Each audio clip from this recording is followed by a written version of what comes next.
नमस्कार, पक्ष विपक्ष में स्वागत है आपका। मैं हूं आपके साथ नेहा दुबे। बिहार विधानसभा उपचुनाव की 2 सीटों को लेकर महागठबंधन में आरजेडी और कांग्रेस के रिश्तों में दरार आ गई है।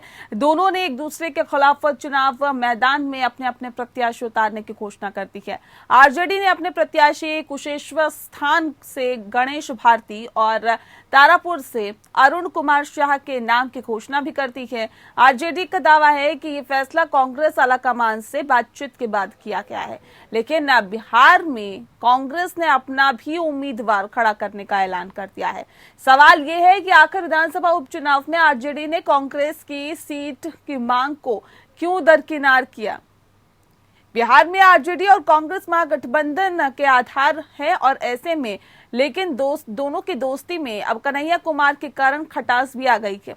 कन्हैया के कांग्रेस में आने के बाद से अचानक सहजता खत्म हो गई है। आरजेडी सुप्रीमो लालू प्रसाद यादव अपने उत्तराधिकारी तेजस्वी यादव के रास्ते में कोई भी अवरोध नहीं चाहते हैं। बीते लोकसभा चुनाव में भी आरजेडी ने कन्हैया के खिलाफ अपना प्रत्याशी उतारकर यही संदेश दिया था। अब कन्हैया के कांग्रेस में आ जाने का असर आरजेडी में भी साफ देखा जा रहा है। आरजेडी द्वारा विधानसभा उपचुनाव में कांग्रेस की सीट की मांग को खारिज करना उसे नियंत्रित करने की कोशिश मानी जा रही है। हालांकि कांग्रेस अब झुकने के मूड में नहीं दिख रही है। हाल ही में कन्हैया कुमार ने सीपीआई को छोड़कर कांग्रेस का हाथ पकड़ लिया। कन्हैया को कांग्रेस बिहार में अपना चेहरा बनाना चाहती है। इसका सीधा असर आरजेडी और महागठबंधन के नेता तेजस्वी यादव पर पड़ेगा। दोनों युवा हैं, दोनों की अपनी अपनी छवि है। बड़ी बात यह है कि कन्हैया को प्रधानमंत्री नरेंद्र मोदी के खिलाफ बड़ा चेहरा माना जाता है। ऐसे में बिहार में कन्हैया और तेजस्वी की तुलना होना लाजमी है। दोनों युवा नेताओं की अपनी अपनी जमीनी पकड़ है। वोटों के समीकरण को देखें तो तेजस्वी की आरजेडी के परंपरागत मुसलमानों और यादव मतदाताओं पर पकड़ है, तो कन्हैया की छवि प्रधानमंत्री नरेंद्र मोदी विरोधी वोटों को एकजुट करती दिखती है।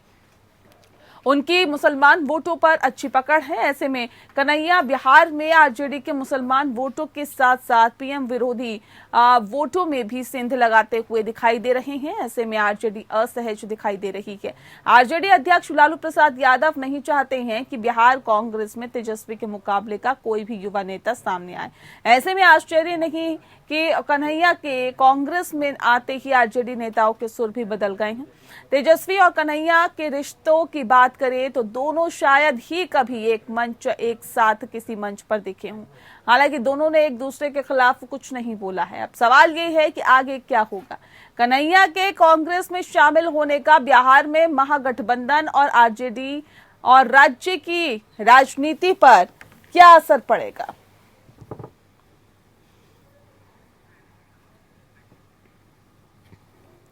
तो बिहार की राजनीति पर कन्हैया कुमार के कांग्रेस में एंट्री करने के बाद क्या असर पड़ेगा, ये एक बड़ा सवाल है जिसकी आज हम पड़ताल करेंगे। लेकिन फिलहाल आपको बता दें कि 2 सीटों पर उपचुनाव है बिहार में। आरजेडी ने दोनों सीटों के लिए उम्मीदवार की घोषणा की है। वहीं कांग्रेस भी तारापुर और कुशेश्वर स्थान से अपने प्रत्याशी उतारेगी, यानी कि अब दोनों आमने सामने होंगे। दोनों साथ मिलकर लड़ने वाले पार्टियां अब आमने सामने होंगी, यानी कि एक दूसरे से मुकाबला होगा और अपने अपने प्रत्याशियों को उतारा जाएगा। कन्हैया के कांग्रेस में शामिल होने से आरजेडी असहज महसूस कर रही है क्या, ये एक बड़ा सवाल है, क्योंकि लालू नहीं चाहते कि बिहार कांग्रेस में तेजस्वी के कद का कोई भी नेता हो। लिहाजा वो नहीं चाहते कि कोई भी नेता उभरे तेजस्वी के बराबर। युवा नेता के तौर पर कोई भी नेता बिहार की राजनीति में अपने आप को, अपने कद को बढ़ाए। यही वजह है कि कन्हैया कुमार के आते ही, कांग्रेस में जाते ही अब वहां पर यह कहा जा सकता है कि बिहार की राजनीति में एक नया दौर शुरू हो गया है। आरजेडी कांग्रेस आमने सामने है और ऐसे में दोनों सीटों पर दोनों पार्टियों ने अपने अपने उम्मीदवार उतारने की बात कही है। तो क्या अब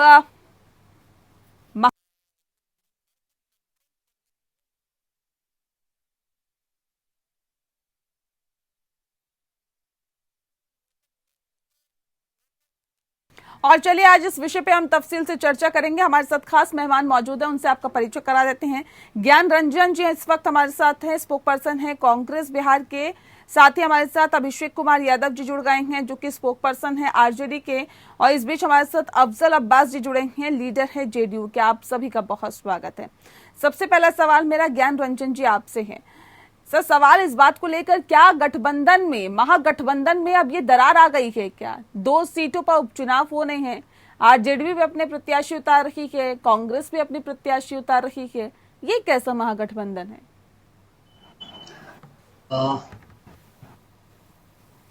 महागठबंधन में दरार जैसी बातें तो ये डायरेक्ट करनी है, बात सही नहीं है। जैसे हमने आपको ये बताया है, या जैसी जिस तरह से ये सिचुएशन उभर के आई है अचानक, आपको ये समझना होगा कि किसकी क्या जरूरत है। हर पार्टी में अपनी अपनी जरूरतें होती है। अगर राजद ने दोनों जगहों पे अपने कैंडिडेट को उतारा है, तो कहीं ना कहीं महागठबंधन धर्म का उन्होंने पालन नहीं किया है। हमने तो अंतिम समय तक उनका इंतजार किया, बट उनका अपना एक विशेषाधिकार है एक पार्टी होने के नाते। अगर उन्होंने एक कदम बढ़ाया है, या तो फ्रेंडली मैच खेले या गठबंधन टूटे। और सबसे बड़ी अभी हमारे पास एक जो क्वेश्चन है, हम उस चीज को अपने हिसाब से ये करते हैं कि हम लोग भी पार्टी के नेतृत्व ने तय किया कि हम भी अपने कैंडिडेट देंगे। कुछ ही समय में 1-2 दिन में ही जल्द ही आप इसकी एक जो घोषणा होती है पार्टी लेवल पे, सीनियर लीडर्स आके इसको भी बहुत जल्द क्लियर करेंगे। सबसे बड़ी बात है कि अगर किसी भी मुद्दे पे या किसी भी चीज पे महागठबंधन क्यों बनी थी? महागठबंधन ये बनी थी कि एक सेक्युलर ताकत जो है देश में उभर रही है, उसे रोकने के लिए हम मिलजुल के एक सामूहिक तौर पे उससे लड़ाई लड़े। ठीक है। अगर राजद को लगता है कि वो दरकिनार करके वो अगर लग सकती है, तो एक अपने आप में एक सोचने की विषय है कि आखिर क्यों। आखिर आपकी रिपोर्ट को मैं देख रहा था, जब आप ये बता रहे थे कि किसी के आ जाने से कोई असहज हो जाए तो कहीं ना कहीं चीजें बहुत अलग चीजें मायने रखती है। मैं आपकी रिपोर्ट को ही जब सुन रहा था, बहुत बारीकी से सुन रहा था और बहुत ध्यानपूर्वक सुन रहा था, आपने कहा कि कन्हैया कुमार के आने से ऐसी सिचुएशन उभर के आई है। अगर ये उनका सोचना है तो ठीक है, हम अपने पार्टी पे, हर पार्टी की अपनी एक विचारधारा होती है और कोई भी पार्टी, कोई भी व्यक्ति अपने विचारधारा से उस पार्टी को ज्वाइन कर सकता है। पढ़े लिखे लोग हैं, संघर्षशील व्यक्ति है, जमीन पे अपना विचारधारा को रखती है, और एक अकेला इंसान है और उसको लगा कि उसकी बीच अकेले वो लड़ाई नहीं लड़ सकता है, तो उन्होंने जो एक कांग्रेस नेशनल पार्टी है, जो हमारे नेता राहुल गांधी, आपको भी लगता है ऐसा क्या? आपको भी ऐसा लगता है कि कन्हैया कुमार के आने से आरजेडी असहज महसूस कर रही है? एक युवा नेता उभर के आ रहे हैं। बिल्कुल इसी बात को मैं बताना चाह रहा हूँ कि ये बिल्कुल ये अपनी अपनी परिपेक्ष में सोचे। क्यों हम ऐसा मैं सोचता ही नहीं हूँ, ये क्यों सोच रहे हैं, ये उनकी सोच है, और क्यों सोचे उसका मैं एक्सप्लेनेशन देने के लिए नहीं बैठा हूँ। वो एज अ पार्टी इंडिपेंडेंट है, उनकी सोच है। पर मैं, आपने जब ये रिपोर्ट में बात कही है, तो मेरा धर्म बनता है कि मैं क्लियर करूँ। कोई भी पार्टी में कोई भी व्यक्ति अपने विचारधारा से ज्वाइन कर सकता है। अगर कन्हैया कुमार को उनको लगा है कि हमें कांग्रेस पार्टी को ज्वाइन करना चाहिए, राहुल गांधी की जो विचारधारा, उनको जो संघर्षशील व्यक्तित्व दिखे, जो निष्ठा लगे कि एकजुट होकर जो देश के लिए निडरता से लड़ रहे हैं, उसमें वो शक्ति प्रदान कर सकते हैं। अकेले वो बहुत कोशिश किए, शायद उनको कुछ सफलता नहीं मिली, और उनकी भी कहीं ना कहीं विचारधारा इस पार्टी और देश में लोकतांत्रिक खनन जो केंद्र में सरकार कर रही है, उस चीज को देश को बचाना है। सेव इंडिया जो कॉन्सेप्ट है, जो हमारे महात्मा गांधी जी ने बनाया, हमारे भगत सिंह जी ने दिया, हमारे संविधान जो बनाया, उस संविधान की शक्तियों को हनन करते हुए सभी लोग एकजुट होकर लड़ेंगे, तभी हम इस चीज को अचीव कर जाएंगे। और इन्होंने वो समझा, और समझते हुए इन्होंने हमारे कांग्रेस पार्टी को नेतृत्व को ज्वाइन किया है, तो ये तो बहुत अच्छा है। अगर कोई ये सोच के असहज होता है, तो इसके बारे में मैं एक्सप्लेन नहीं कर सकता हूँ, क्योंकि सभी लोगों को, every individual has a right कि वो अपने हिसाब से अपनी बातों को रख सके। जी ठीक है। अफजल अब्बास जी भी हमारे साथ जुड़े हुए हैं। अफजल जी, अब उपचुनाव जो 2 सीटों पे हो रही हैं, उसमें आरजेडी और कांग्रेस दोनों आमने सामने हैं, कितना बेनिफिट बीजेपी को होगा? शुक्रिया। देखिए, बेनिफिट एनडीए गठबंधन को सर कितना फायदा होगा? अब्बास जी, आवाज मिल पा रही है आपको? आवाज भी जी, कितना फायदा एनडीए गठबंधन को होगा, क्योंकि महागठबंधन में तो दरारें आ रही है? देखिए, महागठबंधन में दरार ना है, हम स्वस्थ है, हम दोनों सीट जीते, और हर सभा गठबंधन में वोट की जाहिर आप व्याख्या कर रही, आप ये समझ में बता रही है।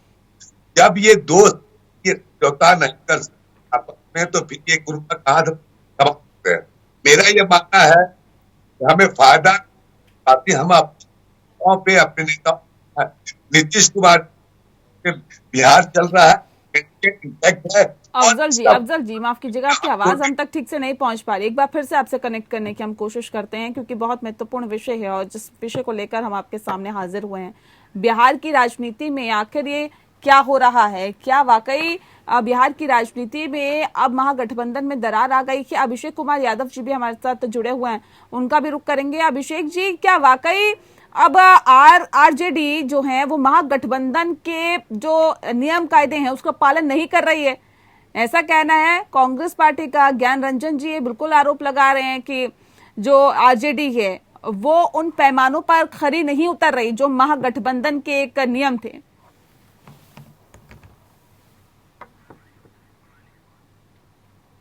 अभिषेक जी सुन पा रहे हैं हमें? हाँ, सुन रहे हैं। अभिषेक जी, क्या महागठबंधन के जो एक नियम रखे गए थे उसका पालन नहीं किया जा रहा है क्या? अपने दोनों जो उपचुनाव हो रहे हैं, दोनों सीटों पे अपने प्रत्याशी उतार कर आरजेडी क्या साबित करना चाहती है? जीतना चाहती है, क्या साबित करना चाहती है? हमारा मजबूत गठबंधन है, मजबूत संगठन है। तो महागठबंधन मजबूत नहीं है क्या?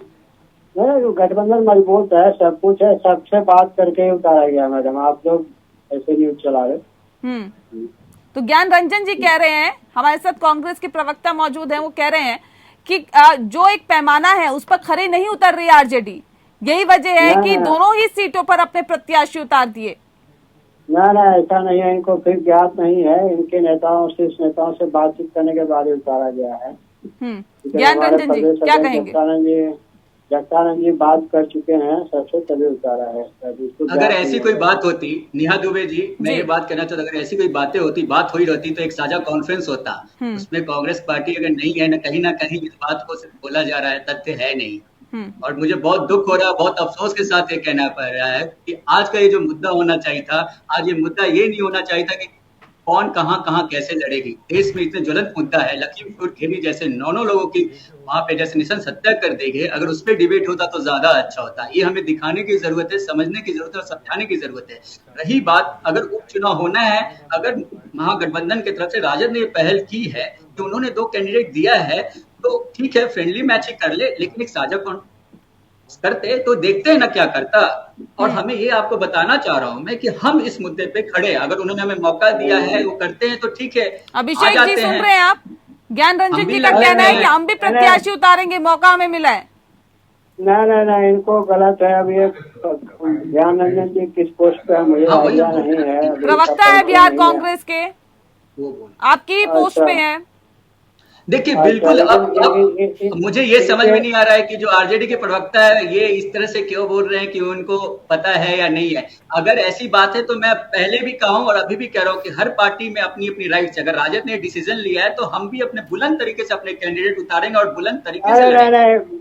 मैं इस बात को ये नहीं कहना चाह रहा हूँ कि कौन क्या कर रहा है, आपको ये समझना होगा कि सिचुएशन किसने क्रिएट किया, आखिर ये चीजें। ठीक है, अभिषेक जी को सुन लेते हैं। कांग्रेस ने पहल लिया, ठीक है, सुन लेते हैं सर, मैं लौटती हूँ आपके पास। मेरा एक सवाल है, कांग्रेस ने ये पहल की, महागठबंधन का जो स्वरूप लालू यादव जी ने, जो आदरणीय लालू यादव ने दिया था, आपने महागठबंधन के नियम कायदों को तोड़ा है आरजेडी ने। बिल्कुल, इसका अभिषेक जी, हम जो माननीय लालू प्रसाद यादव थे, उनके जो खास मेहमान लगातार हमारे साथ जुड़े हुए हैं और बात आज बिहार की सियासत पर हो रही है। उपचुनाव 2 सीटों पर है और ऐसे में आरजेडी और कांग्रेस दोनों अपने अपने उम्मीदवार उतारने को तैयार है। आरजेडी ने उतार दिया, कांग्रेस भी बहुत जल्द उतारने की तैयारी कर रही है। लेकिन इस बीच एनडीए पर किस तरह का प्रभाव पड़ेगा, कितना फायदा होगा? खास मेहमान लगातार हमारे साथ जुड़े हुए हैं। एक बहुत महत्वपूर्ण सवाल अफजल जी आपसे है, क्योंकि पहले आपकी आवाज नहीं मिल पा रही थी। एनडीए को कितना फायदा होगा सर? ये जो फूट दिखाई दे रही है बिहार की सियासत में महागठबंधन में, इसका कितना फायदा मिलेगा एनडीए को? एनडीए को कोई फायदा नहीं होने जा रहा है। मैंने कहा कि कोई फायदा नहीं होने जा रहा है। अभिषेक जी, मैं लौटूंगी आपके पास। अभिषेक जी, मैं आती हूँ। अफजल जी से सवाल है मेरा। मैं ये कहता, इसके पहले भी मैंने आपसे कहा कि वो ये महागठबंधन इंटैक्ट रहे या ना रहे, लेकिन हम आश्वस्त है, मेरे बिहार की जनता आश्वस्त है, नेता नीतीश कुमार जी के नेतृत्व में सरकार चल रही है और अपने कार्यकर्ताओं नेताओं पे भरोसा है। मैं आश्वस्त हूं कि दोनों सीट में जीतूंगा। रहा सवाल महागठबंधन में बिखराव का, तो जाहिर सी बात है जब ये लोग 2 सीट पे ही अपनी एकजुटता नहीं दिखा सकते हैं, तो ये मैसेज तो जा ही रहा है कि महागठबंधन इंटैक्ट नहीं है। तो इसका फायदा मुझे मिले ना मिले वो अलग बात है, लेकिन हम चुनाव जरूर जीतेंगे। ये मैं आपके नेशनल चैनल पे इस बात को मैं दोहरा रहा हूँ। नेहा जी, मैं अफजल जी की बातों को क्रॉस करना चाहता हूँ। जी। जितने भी यहाँ पैनलिस्ट बैठे हुए जो जेडीयू, जिन्होंने लोगों को बुला के खाने पे बुला के प्लेट छीन लेते हैं, उन कब कहाँ पलटी मार जाए। आज वो बातें कर रहे हैं महागठबंधन पे कि वो एक साथ नहीं है। कौन कहाँ है, कैसे क्या कर रहा है, ये चीजों को समझने की जरूरत है। जरूरत से इसीलिए उनको कहा गया है कि जदयू एक पलटू राम की पार्टी। आप इस चीज को समझिए कि जैसे जैसे उनकी जरूरत होती है अपनी कुर्सी पे कायम रहने के लिए, वैसे वैसे वो डिसीजन मुझे मौका दीजिए, जवाब दे दो। आप अफजल जी बताइए। ठीक है, मैं लौटूंगी आपके पास। ज्ञान जी, अफजल जी। मैं चूंकि नेटवर्क प्रॉब्लम हो रहा, बातें आवाज कट के जा रही, मिल नहीं रही, कभी कभी प्रॉपर रिस्पॉन्ड हम नहीं कर पा रहे हैं। लेकिन मैं इनकी बात को कहती हूँ, ये भूल रहे हैं कि जिस महागठबंधन की बात कर रहे हैं कि कांग्रेस को हाशिए पे लाने वाली आरजेडी पार्टी है। नीतीश कुमार जी ने इनको इतना सम्मान दे दिया कि फिर हमारे साथ थे तो 29 सीट के आगे 41 सीट जाता। ये भी भूल रहे हैं।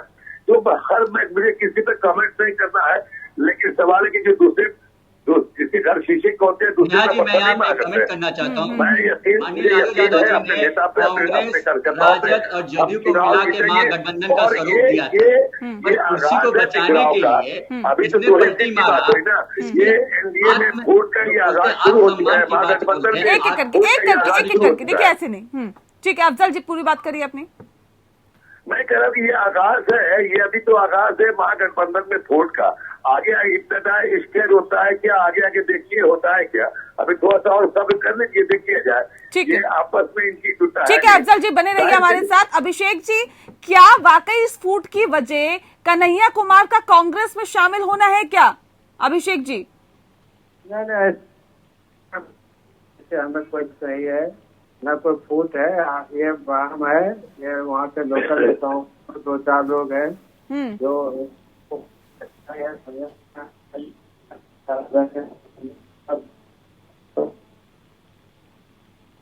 आवाज नहीं मिल पा रही है आपकी। सोनिया जी और आदरणीय लालू जी का बहुत पुराना संबंध है और ये आगे भी इंटैक्ट रहेगा, कुछ नहीं। फिर अलग अलग क्यों चुनाव लड़ रहे हैं? कांग्रेस अपने प्रत्याशी उतार रही है, आपने अपने प्रत्याशी उतारे हैं। कौन बोल रहा है? कोई प्रत्याशी नहीं उतारा है। कहाँ घोषणा किया है कांग्रेस ने? खुद ही उतारना चाहती है अपने प्रत्याशियों को, तो फिर महागठबंधन इंटैक्ट कहाँ है? पूरा इंटैक्ट आपको पता है। अरे दिल को बहलाने का गालिब भी ख्याल अच्छा है, आप अपने ख्याल में मुस्कुरा रही है, तो उसे कोई रोक नहीं सकता। कहाँ इंटैक्ट है? इंटैक्ट तब होता है कांग्रेस में साथ होती। कांग्रेस को तो आपने वक्ती तौर पर इस्तेमाल किया है। ज्ञान रंजन जी, क्या वाकई कांग्रेस का इस्तेमाल हुआ है क्या, जिस बात का जिक्र अफजल अब्बास जी कर रहे हैं? अफजल अब्बास जी जो बोल रहे हैं उनको ही, जिसके घर शीशे को होते हैं वो दूसरे पे पत्थर नहीं फेंकते हैं। बात को समझने की जरूरत है। मैंने आपको इससे पहले भी कहा, जब आपने मुझे कहा कि उनको वोट लेने दिया जाए, जब महागठबंधन का स्वरूप दिया गया था तो जदयू, राजद और कांग्रेस को मिला के सभी नेता ने मिलकर एकजुटता एक सेपरेट पार्टी के अगेंस्ट एक स्वरूप दिया था ताकि हम लड़ सके। कुर्सी बचाने के लिए उन्होंने कहा कि मेरी, मतलब समझ रहे हैं, जो उनके पलटू राम की जो डेफिनेशन हुई या जो भी मिले, कुर्सी बचाने के लिए उस महागठबंधन का स्वरूप तोड़ के अचानक बीजेपी के साथ चले गए और आज तक, और उस पर फिर से वो विधानसभा में इलेक्शन लड़े तो आज वो तीसरे नंबर की पार्टी बन गए हैं। बात ये अलग है कि वो मुख्यमंत्री हैं, लेकिन क्या उनके पार्टी में क्या सिचुएशन है? आपने पिछले आए दिनों में देखा होगा कि कोविड के सिचुएशन में पटना में इनके चलो ये तो हुई जेडीयू की बात। अब आरजेडी के लिए क्या कहेंगे आप? हाँ, मैं आरजेडी के लिए तो पहले ही कहा कि महागठबंधन का धर्म है। अगर उन्होंने ऐसा सिचुएशन लिया है तो हमने पहले ही कहा कि हमारा जो गठबंधन का स्वरूप है उस पर अगर हम उन्होंने कैंडिडेट दिया है तो हमारे क्षेत्र नेतृत्व तय करेगी और कुछ दिनों में 1-2 दिन के अंदर हमारे जो कैंडिडेट है उनको भी डिक्लेयर होगा और हम भी पुरजोर से लड़ेंगे। मतलब इसका ये मतलब नहीं कि ऑब्जेक्टिव खत्म हो गया, हमें लड़ना है। अगर हम कैंडिडेट है तो हम भी, क्योंकि कन्हैया कुमार को लेने के बाद बैकफुट पर नहीं है कांग्रेस, ये मान के चले? बिल्कुल नहीं, बिल्कुल नहीं। ये मैंने आपको पहले भी अपनी डिबेट की स्पीच स्टार्ट करने से पहले बोला था कि किसी व्यक्ति को ज्वाइन करने से महागठबंधन का स्वरूप असहज नहीं हो सकता है। कांग्रेस का स्वरूप तो बदला है ना, मजबूत हुई है कांग्रेस बिहार में। तो इससे किसी को क्या दुख है? हर पार्टी चाहती है कि अपनी पार्टी मजबूत हो, हम भी मजबूत होना चाह रहे हैं। कन्हैया कुमार के बाद आने के बाद कांग्रेस मजबूत हुई है या नहीं? हर एक व्यक्ति से जब भी कोई पार्टी में जुड़ता है तो पार्टी को एक नई जान मिलती है, नई सांसें मिलती है, नई एक हवा मिलता है, आप समझिए। तो इसमें तो बहुत बहुत सारी बात है। कोई भी व्यक्ति, जैसे मैं ज्वाइन किया, आप आते हो तो आपका भी वेलकम है। हम सभी लोगों को बोलते हैं कि जो भी एक विचारधारा ऐसे लड़ने के लिए एकजुट होते हैं तो कांग्रेस पार्टी एक नेशनल पार्टी है। निर्भीकता से हमारे राहुल गांधी जी इस चीज चलिए बहुत शुक्रिया सर आप सभी का हमारे साथ इस खास चर्चा में शामिल होने के लिए। तो महागठबंधन में दरारें पड़ती हुई दिखाई दे रही है क्योंकि आरजेडी और कांग्रेस दोनों अपने अपने उम्मीदवार इस उपचुनावों में उतारने को तैयार हैं। पक्ष विपक्ष में इतना ही। नमस्कार।